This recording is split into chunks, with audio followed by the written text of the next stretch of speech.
The story of Rome begins with a legend, a tale that has been passed down through generations. Twin brothers, Romulus and Remus, were abandoned as babies, left to their fate in the wild. Left to die, they were miraculously rescued by a she-wolf, a symbol of nature's unexpected kindness. She nurtured them in the wild, providing them with the care and protection they needed to survive. A shepherd later found them and raised them as his own, teaching them the ways of the world and the skills they would need to thrive. As adults, the twins decided to build a city, a place that would stand as a testament to their strength and vision.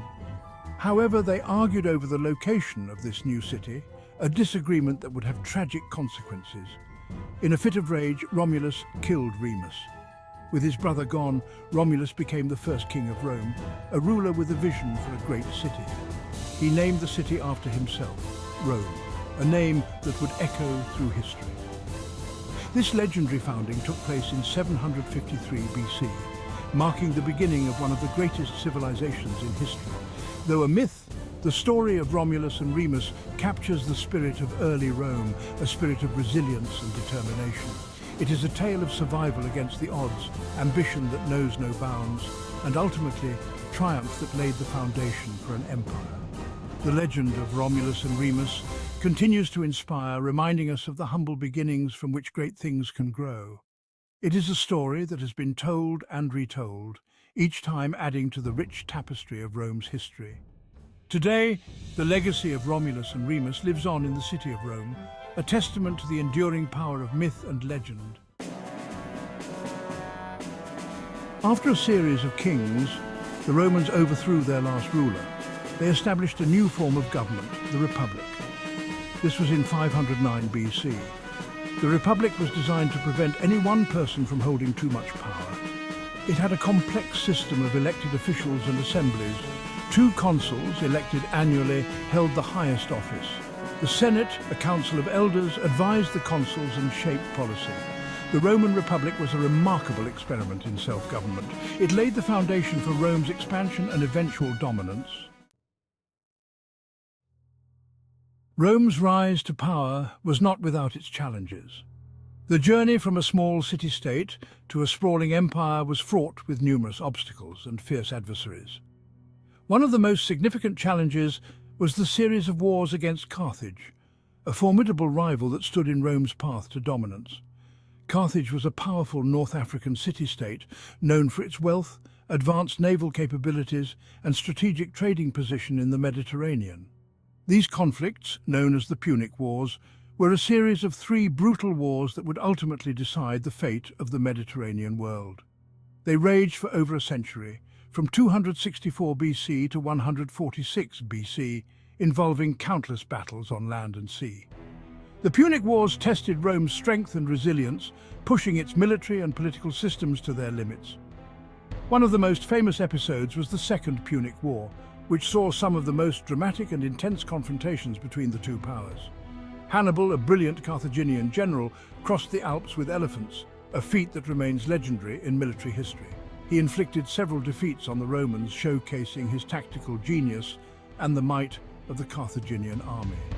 But in the end, Rome was victorious.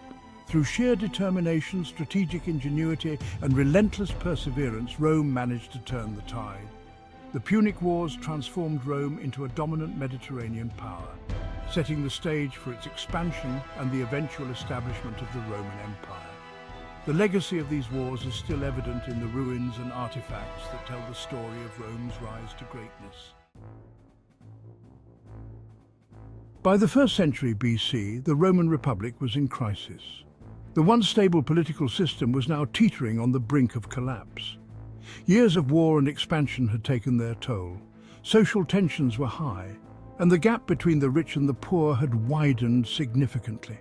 The common people were discontented, and the political elite were embroiled in corruption and power struggles.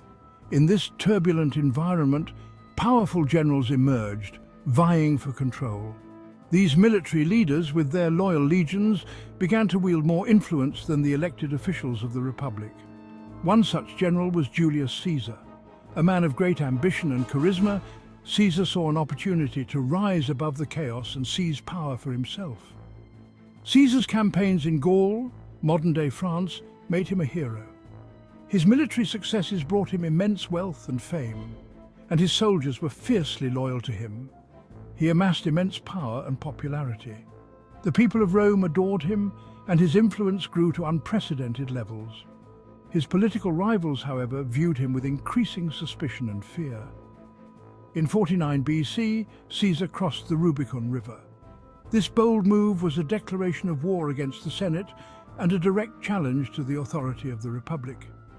This act signaled his defiance of the Senate and plunged Rome into civil war. Caesar emerged victorious after a series of bloody battles, consolidating his power and eliminating his rivals. He became dictator of Rome.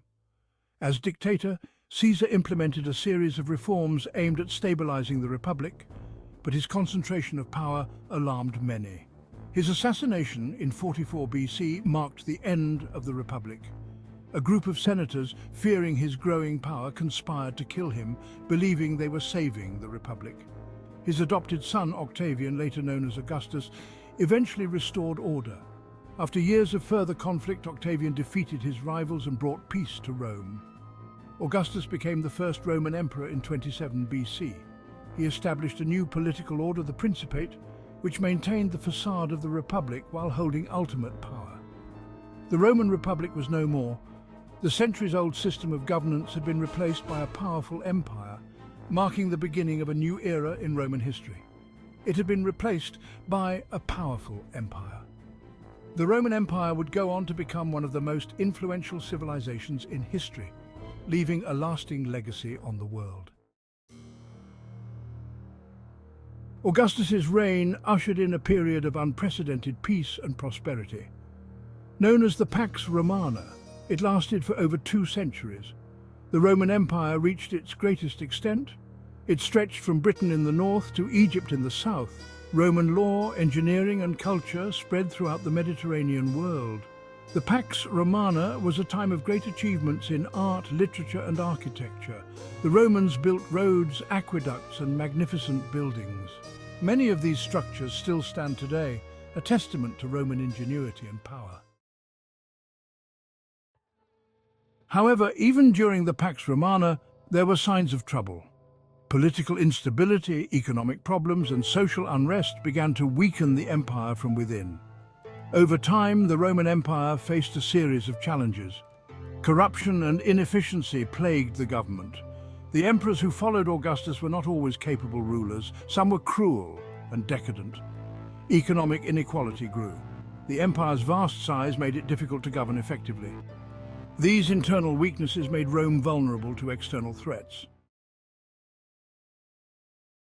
As the Roman Empire weakened, it faced increasing pressure from outside forces. Tribes from beyond the empire's borders, often referred to as barbarians, began to launch raids and invasions. These tribes, such as the Goths, Vandals and Huns, were driven by a variety of factors. Some sought new lands and resources. Others were fleeing from the Huns, a powerful nomadic group from Central Asia. The Roman army, once the mightiest in the world, was stretched thin. It struggled to hold back the waves of invaders. In the late 4th century AD, the Roman Empire split into 2 halves. The Western Roman Empire, with its capital in Rome, faced the brunt of the barbarian invasions. The Eastern Roman Empire, later known as the Byzantine Empire, with its capital in Constantinople, proved more resilient. In 476 AD, a Germanic general named Odoacer deposed the last Western Roman emperor, Romulus Augustulus. This event is often considered to mark the fall of the Western Roman Empire. The once mighty empire had crumbled under the weight of its internal problems and external pressures. Despite its fall, the Roman Empire left an enduring legacy. Roman law, language, architecture and culture continued to influence Western civilization for centuries. Roman law formed the basis of legal systems in many countries. Latin, the language of ancient Rome, evolved into the Romance languages. These include French, Spanish, Italian and Portuguese. Roman architecture, with its arches, domes and concrete, inspired builders for generations. Roman engineering feats, such as roads, aqueducts and public baths, set a standard for centuries to come. The Roman Empire's impact on the world is undeniable. From the ruins of the Roman Forum to the enduring legacy of Roman law and culture, the echoes of ancient Rome can still be felt today. The story of its rise and fall offers valuable lessons about the nature of power, the importance of unity, and the cyclical nature of history. Rome's story reminds us that even the greatest empires are not immune to decline. It also highlights the enduring power of human ingenuity and the lasting impact that a single civilization can have on the course of history.